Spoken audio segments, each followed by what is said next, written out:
आपको रात को सोने से पहले एक लोटा जल इस जगह रख दें, पूरी दुनिया आपके तलवे ना चाटे तो फिर कहना। और विश्वास के साथ इस प्रयोग को करना चाहिए।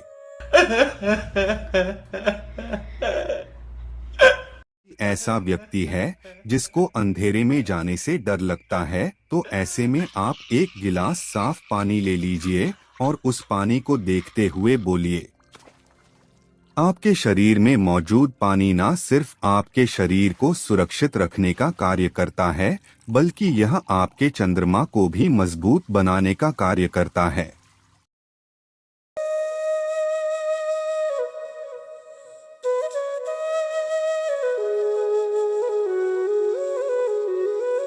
आइए दोस्तों, मैं प्यार भरा नमस्कार करता हूँ।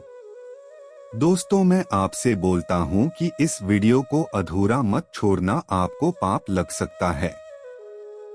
क्योंकि आज हम जानने वाले हैं दोस्तों, आपको रात को सोने से पहले एक लोटा जल इस जगह रख दें, पूरी दुनिया आपके तलवे ना चाटे तो फिर कहना। दोस्तों, यह बात जानना हमारे लिए बहुत जरूरी है, इसलिए बोल रहा हूं कि वीडियो पूरा देखना। एक लोटा जल बदलेगा आपकी किस्मत। आप सोच रहे होंगे कि एक लोटा जल आखिर कैसे बदल सकता है किस्मत। एक लोटे पानी के ऐसे टोटके जो समझने और देखने में तो छोटा लगता, पर इसके चमत्कार असीमित व अद्भुत हैं, जिसका प्रयोग कर आप हो सकते हैं धनवान। हाँ दोस्तों, आपके जीवन में धन का आगमन बड़ी तेजी से होने लगेगा। साथ ही पूरी दुनिया आपके घुटनों के नीचे आ जाएगी। कहने का मतलब है कि आप जहां भी जाएंगे वहां पर आपको मान सम्मान इज्जत की प्राप्ति होगी। हर जगह आपका आदर होगा। देखा जाए तो आप राजा के समान जिंदगी व्यतीत करोगे। जी हाँ दोस्तों, अगर आप इस प्रयोग को करते हैं तो इससे आपके जीवन में राजा के समान सुख संपत्ति का आगमन हो जाएगा। दोस्तों, अगर आप किसी भी प्रकार का कोई प्रयोग करते हैं या फिर उपाय करते हैं तो आपको पूर्ण आस्था और विश्वास के साथ इस प्रयोग को करना चाहिए। जिस प्रकार से अगर आपको विश्वास है तो आप पत्थर में भी भगवान को देख सकते हैं, और अगर आपको विश्वास नहीं है तो स्वयं भगवान आपके सामने आ जाएंगे, फिर भी आप उन्हें पहचान नहीं पाएंगे। इसलिए जिस भी क्षेत्र में आप कार्य करते हैं, आप जिस भी इष्ट देव को मानते हैं, आपको पूर्ण समर्पण और विश्वास उसके प्रति होना आवश्यक माना जाता है।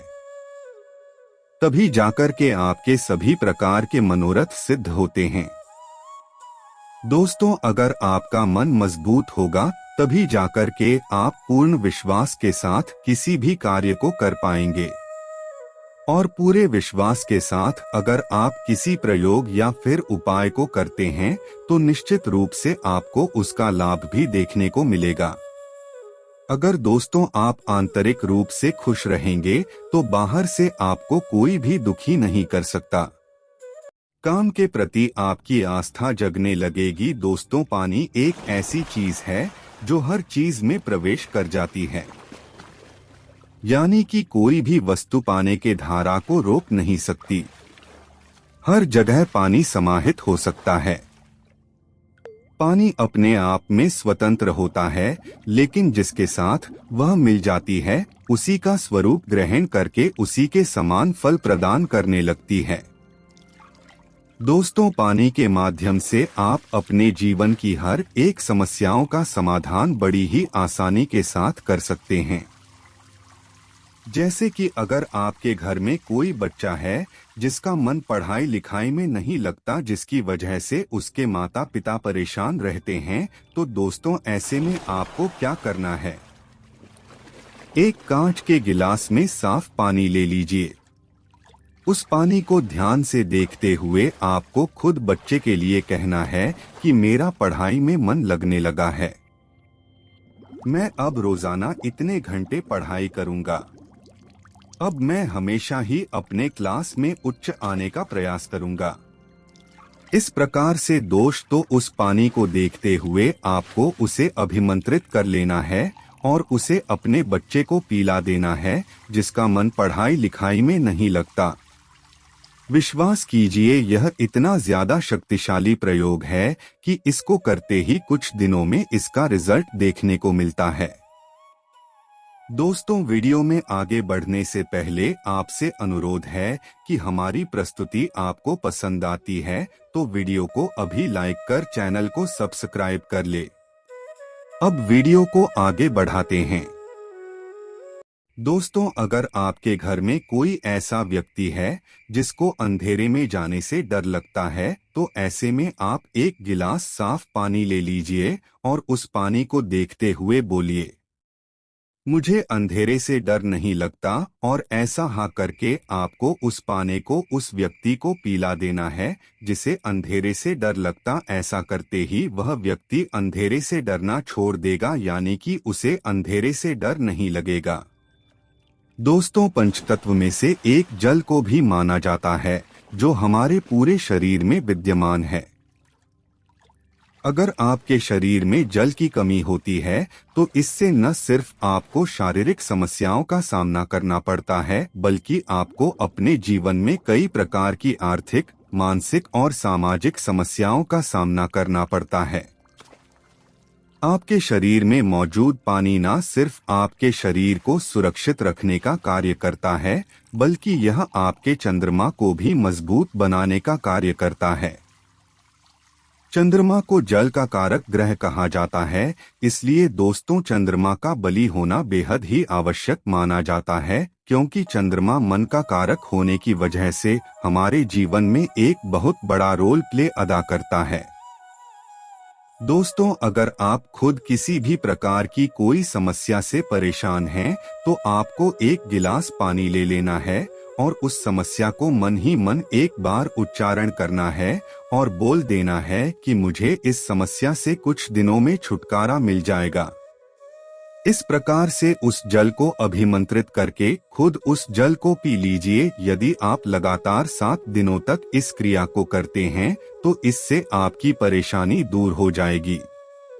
दोस्तों, पानी के माध्यम से कई प्रकार के टोने टोटके और प्रयोग किए जाते हैं।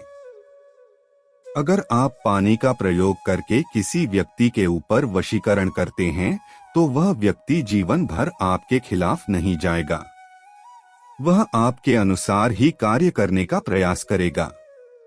लेकिन यहाँ पर आपको यह समझना जरूरी है कि आप किसी व्यक्ति को गुलाम नहीं बना सकते। आप जो भी वशीकरण का कार्य करते हैं, अगर आपका उद्देश्य अच्छा है और सही है, किसी को लाभ पहुंचाने के उद्देश्य से आप वशीकरण का कार्य करते हैं, तभी जाकर के वह आपके लिए कार्य करता है। दोस्तों, अगर आप जल को अभिमंत्रित करते हैं और उस जल को किसी को पिला देते हैं तो वह अभिमंत्रित जल उसके रग रग में फैल जाता है, जिसकी वजह से वह व्यक्ति आपके अनुरूप कार्य करने के लिए बाध्य हो जाता है। पूरे जीवन में उसका प्रभाव देखने को मिलता है। इसलिए दोस्तों, पानी बहुत ही मजबूत चीज मानी जाती है। अपने विचार को एक जगह से दूसरी जगह पहुंचाने के लिए दोस्तों, अगर आप किसी चीज से छुटकारा पाना चाहते हैं, जैसे कि कोई चीज आपको लगातार परेशान कर रही है, उससे आप छुटकारा प्राप्त करना चाहते हैं, या फिर आपकी कोई मनोकामना है, जैसे कि कुछ लोगों की मनोकामना धन की होती है, उनके जीवन में धन की बहुत ही ज्यादा कमी होती है, जिसकी वजह से वे लोग अपने जीवन के हर एक पहलू का अच्छे से आनंद नहीं उठा पाते। दोस्तों, अगर आप भी धन की इच्छा करते हैं, या फिर अपना खुद का मकान बनवाना चाहते हैं, या आपके घर में किसी की तबीयत खराब है, उसकी तबीयत ठीक होने की कामना करते हैं, आपके पास दवाई खाने के लिए पैसे नहीं हैं, ऑपरेशन कराने के लिए पैसे नहीं हैं, तो ऐसी स्थिति में दोस्तों आपको घबराने की जरूरत नहीं है। या फिर अगर आपके शत्रु ज्यादा मात्रा में हैं, आपको लगातार शत्रु परेशान करते रहते हैं या फिर किसी भी प्रकार की और कोई परेशानी आपको है जिससे आप छुटकारा प्राप्त करना चाहते हैं, तो दोस्तों इस प्रयोग को आपको अवश्य करना चाहिए। इसे बड़े ध्यान से सुन लीजिए। इससे आपको सोमवार की रात करना है। जी हाँ दोस्तों, सोमवार का दिन भगवान भोलेनाथ का दिन होता है। दोस्तों, सोमवार की रात जब आप सोने के लिए जाते हैं, उस समय आपको, अगर आप बेड पर सोते हैं, तो बेड के नीचे सिरहाने के पास तांबे के लोटे में 1 लोटा पानी रख देना है। उस पानी में चावल के 11 दाने डाल दे। हाथ मुंह धोकर के आपको यह सब कार्य करना है।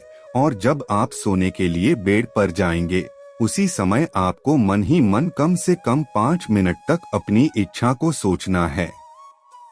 जब आप लगातार 5 मिनट तक अपनी इच्छा को मन ही मन स्मरण करते हैं, तो इससे आपका वह जल अभिमंत्रित हो जाता है। फिर सुबह तक उस पानी को वहीं पर रहने दें और सुबह होने के पश्चात आपको उस पानी को ले जाकर किंकर पेड़ की जड़ में डाल देना है और बिना पीछे देखे ही अपने घर लौट करके आ जाइए। दोस्तों, किंकर करके पेड़ में असंख्य ऐसी आत्माओं का वास होता है जो अतिरिक्त होते हैं। जब आप जड़ में पानी डालते हैं तो यह सभी आत्माएं तृप्त हो जाती है और तृप्त होने के पश्चात आपकी इच्छाओं की पूर्ति करने लगती है। दोस्तों, इस प्रयोग को आपको सोमवार के दिन करना है। चाहे तो आप इसको 1 बार कर सकते हैं, 3 बार कर सकते हैं, 5 बार कर सकते हैं। यानी कि जितनी ज्यादा बार आप करेंगे उतना ही ज्यादा आपको लाभ मिलेगा। आपको सफलता मिलेगी, आपके हर कार्य बनने लगेंगे। ज्योतिष शास्त्र में हर समस्या का समाधान किसी न किसी उपाय या टोटके के रूप में मिल ही जाता है। अगर आप धन की समस्या से परेशान है, वास्तु दोष से परेशान है, ग्रह दोष से परेशान है, कुंडली दोष से परेशान है या अन्य किसी और व्यक्तिगत या पारिवारिक समस्या से परेशान हो रहे हैं और अनेक प्रयास या उपाय भी चुके हैं, फिर भी आपकी समस्याएं खत्म होने का नाम ही नहीं ले रही है, तो इस टोटके को 1 बार जरूर प्रयोग करें। अवश्य ही आपकी सभी परेशानियां खत्म हो जाएगी और आपके घर परिवार में बन रहेगा हमेशा के लिए सुख शांति का वातावरण होगा। दोस्तों, जन्म कुंडली में कोई ग्रह बुरे प्रभाव दे रहा हो तो व्यक्ति को बैठे बिठाए अनेक परेशानियां घेर लेती हैं। खासकर व्यक्ति बार बार बीमार होने लगता है। बीमारियों के इलाज में खर्च भी अधिक होता है। किसी ऐसे कार्यों में धन खर्च होने लगता है जहां आप पैसा बचा सकते थे। यदि आपके जीवन में भी ऐसा हो रहा है, अपने सिरहाने रात में सोते समय 1 लोटा जल भरकर रखें। सुबह ब्रह्मा मुहूर्त में उठकर इस जल को चुपचाप बाहर जाकर फेंक दें। वापस आते समय पीछे मुड़कर न देखें। इससे ग्रहों की पीड़ा शांत होती है। कई लोग पीतल या तांबे के लोटे को नहाने के लिए उपयोग ले गए हैं, जो कि धार्मिक दृष्टि से सही नहीं माना जाता है। ऐसा करने से साक्षात भगवान का अपमान होता है, क्योंकि लोटा या कलश एक पवित्र बर्तन है। इसका उपयोग मुख्य रूप से पाठ पूजा में किया जाता है। दोस्तों, अगर आपको सपने में किसी प्रकार का लोटा, जग या मग दिखाई देता है तो इस प्रकार के सपनों को हल्के में ना लें। ये सपने स्वप्न शास्त्र के अनुसार अलग अलग अर्थ रखते हैं। देखने में ये सपने साधारण है, लेकिन इनका अर्थ साधारण नहीं होता है। हमें लोटे से संबंधित कई प्रकार के सपने देखने को मिलते हैं, जैसे सपने में पीतल का लोटा देखना। दोस्तों, आपको सपने में अगर भारतीय लोटा दिखाई देता है तो ये सपना आपके लिए बहुत ही शुभ संकेत देता है। ये सपना बताता है कि आने वाले दिनों में आपके घर से नकारात्मक ऊर्जा का खात्मा होने वाला है। अगर आपके घर में लड़ाई झगड़ा या कलह चल रही है तो वो खत्म हो जाएगी। इसके साथ साथ ये सपना पवित्र विचारों और धार्मिक भावना की बढ़ोतरी का संकेत देता है। अगर कोई अधार्मिक इंसान सपने में लोटा देखता है तो उसके मन में भी ईश्वर के प्रति प्रेम भावना जागेगी। वह नास्तिक से आस्तिक हो जाएगा। आप सपने में खुद को बर्तन की दुकान पर लोटा खरीदते हुए देखते हैं तो ये सपना आपके लिए कई प्रकार के संकेत देता है। अगर आप तांबे का लोटा खरीदते हैं तो ये सपना बताता है कि आने वाले दिनों में आपकी लंबे समय से चली आ रही बीमारी ठीक हो जाएगी। इसके साथ ही भविष्य में अच्छा स्वास्थ्य बना रहेगा। अगर आप सपने में खुद को पीतल या कांसे का लोटा खरीदते हैं तो ये सपना आपके लिए शुभ और अशुभ संकेत देता है, जिसके अनुसार आने वाले दिनों में आपके घर में कोई ऐसी वस्तु आने वाली है जो आपके पूरे परिवार के लिए बहुत ही उपयोगी होगी। लेकिन कई परिवार के ऐसे लोग भी होंगे जिस वस्तु का उपयोग गलत कामों के लिए करेंगे। अगर आप सपने में लोहे या स्टील का लोटा खरीद कर लाते हैं तो ये सपना धन हानि और अपमान का सूचक माना जाता है। चलिए आज की प्रस्तुति को समाप्त करते हैं और जल्द ही नई प्रस्तुति लेकर आएंगे। तब तक आप कमेंट बॉक्स में बताइए प्रस्तुति कैसी लगी। कमेंट में जय बजरंगबली अवश्य लिखें। धन्यवाद दोस्तों।